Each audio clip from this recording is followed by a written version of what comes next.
नमस्ते और स्वागत है। यहाँ हम मुश्किल से मुश्किल टॉपिक्स को एकदम आसान बना देते हैं। आज हम बिजनेस की दुनिया के एक बहुत ज़रूरी सवाल का जवाब देने वाले हैं। कोई कंपनी असल में कैसे जानती है कि वो प्रॉफिट में है? तो अगर आप भी ऐसे ही दिलचस्प विश्लेषण देखना चाहते हैं तो सब्सक्राइब जरूर कर लीजिएगा। चलिए शुरू करते हैं। तो सवाल ये उठता है कि कोई भी बिजनेस असल में ये कैसे जानता है कि वो प्रॉफिट में है या लॉस में? ये एक सीधा सा सवाल लगता है ना? पर ये जितना सीधा सवाल लगता है उतना है नहीं। इसके पीछे ना फाइनेंशियल स्टेटमेंट्स की एक पूरी दुनिया छिपी है जो एक कहानी कहती है।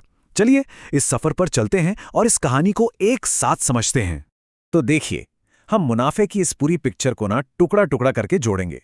सबसे पहले देखेंगे कि प्रॉफिट का पहला चेक कैसे होता है। फिर हम डायरेक्ट कॉस्ट यानी सीधे खर्चों की दुनिया में गोता लगाएंगे। इसके बाद प्रॉफिट एंड लॉस अकाउंट के साथ बड़ी तस्वीर देखेंगे और समझेंगे कि अप्रत्यक्ष आइटम्स क्या होते हैं। और आखिर में ग्रॉस प्रॉफिट और नेट प्रॉफिट के बीच का जो सबसे जरूरी फर्क है उसे समझेंगे। तो चलिए शुरू करते हैं।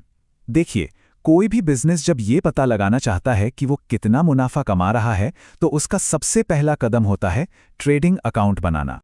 तो ये ट्रेडिंग अकाउंट है क्या? इसे ना एक स्नैपशॉट समझिए। एक ऐसा फाइनेंशियल स्टेटमेंट जो सिर्फ और सिर्फ बिजनेस के मेन कामकाज मतलब सामान खरीदने और बेचने से होने वाले प्रॉफिट या लॉस पर फोकस करता है। और इसका जो रिजल्ट निकल कर आता है उसे हम कहते हैं ग्रॉस प्रॉफिट या ग्रॉस लॉस। मतलब सिर्फ कोर ऑपरेशंस की बात और कुछ नहीं। अब इस फॉर्मेट में जो बात दिलचस्प है वो है इसका स्ट्रक्चर। ये जो टी शेप का फॉर्मेट आप देख रहे हैं ना, ये असल में दो हिस्सों में बटा है, डेबिट और क्रेडिट। अब देखिए, बाई तरफ यानी डेबिट साइड पर हम वो सारे खर्चे लिखते हैं जो सामान को खरीदने या बनाने में लगे हैं, जैसे कि ओपनिंग स्टॉक, परचेजेस और दूसरे डायरेक्ट खर्चे। और दाई तरफ क्रेडिट साइड पर हम वो इनकम लिखते हैं जो उस सामान को बेचकर हुई। तो ये एक सीधा सा हिसाब है, कितना लगा बनाम कितना आया। ठीक है, तो अब आगे बढ़ते हैं। ट्रेडिंग अकाउंट को सही से बनाने के लिए ना ये समझना बहुत जरूरी है कि डायरेक्ट एक्सपेंस यानी प्रत्यक्ष खर्च होता क्या है। सीधे सीधे कहें तो ये वो खर्चे हैं जो बिकने वाले सामान को बनाने या खरीदने से डायरेक्ट जुड़े हुए हैं। अब इन डायरेक्ट खर्चों को पहचानने का एक बड़ा ही सिंपल सा रूल है। इसे 4 का नियम या रूल ऑफ 4 भी कह सकते हैं। कोई भी खर्चा अगर इन 4 चीजों से जुड़ा है, फैक्ट्री, प्रोडक्शन, परचेज या इनवर्ड मूवमेंट मतलब सामान अंदर लाने का खर्चा, तो समझ लीजिए कि वो एक डायरेक्ट खर्च है। ये रूल याद रखिएगा, बहुत काम आएगा। अब ये स्लाइड इस फर्क को एकदम साफ कर देती है। वेजेस यानी मजदूरी जो आमतौर पर फैक्ट्री में काम करने वालों को दी जाती है वो एक डायरेक्ट खर्च है। क्यों? क्योंकि वो सीधे प्रोडक्शन से जुड़ा है। दूसरी तरफ सैलरीज यानी वेतन जो ऑफिस स्टाफ को मिलता है वो एक इनडायरेक्ट खर्च है। चलिए एक और जरूरी फर्क देखते हैं। कैरेज इनवर्ड मतलब सामान खरीदते वक्त जो ट्रांसपोर्ट का खर्चा हुआ वो एक डायरेक्ट खर्च है। वहीं कैरेज आउटवर्ड यानी जब सामान बेचते हैं और उसे भेजने का खर्चा होता है वो एक इनडायरेक्ट खर्च है।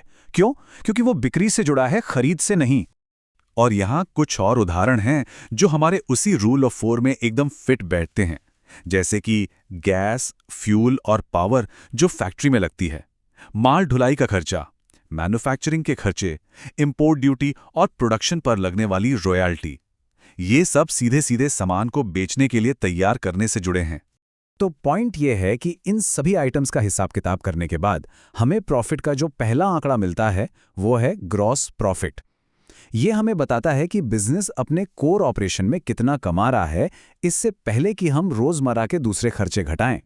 लेकिन ग्रॉस प्रॉफिट ही पूरी कहानी नहीं है, ये तो सिर्फ पहला चैप्टर है।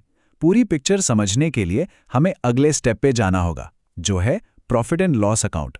तो ये जो प्रॉफिट एंड लॉस अकाउंट है ना, ये असल में ट्रेडिंग अकाउंट का ही अगला हिस्सा है।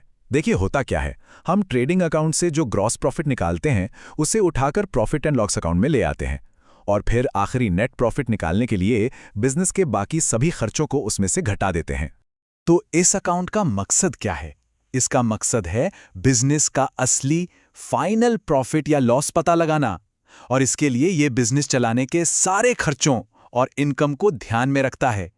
यही है असली बॉटम लाइन। ठीक है, तो अब जरा उन आइटम्स को देखते हैं जो इस दूसरे और बहुत जरूरी अकाउंट में आते हैं।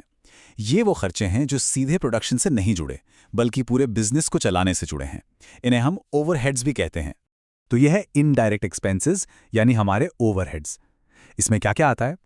ऑफिस स्टाफ की सैलरी, ऑफिस का किराया, प्रिंटिंग स्टेशनरी का खर्च, एडवर्टाइजिंग, सामान बेचने का ट्रांसपोर्ट खर्च यानी कैरेज आउटवर्ड, ऑडिट की फीस, ये सब बिजनेस को चालू रखने के लिए ज़रूरी खर्चे हैं।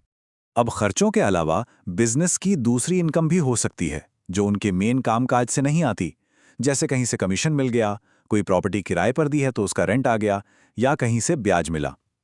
इन्हें हम इनडायरेक्ट इनकम्स कहते हैं और ये भी यहीं पर दिखाई जाती हैं।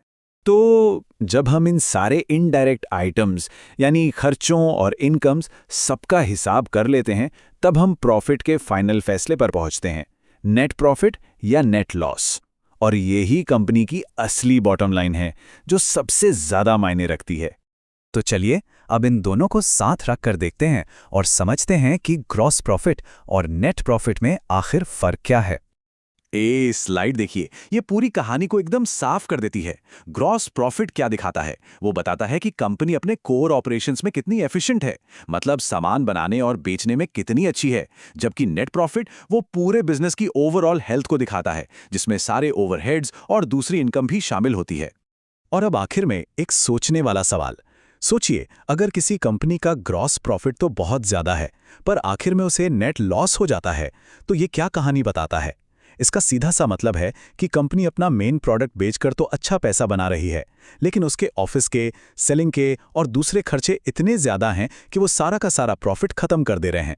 यही है नंबरों के पीछे छिपी कहानी, और इसीलिए इन दोनों प्रॉफिट फिगर्स को समझना इतना जरूरी है। देखने के लिए बहुत बहुत शुक्रिया।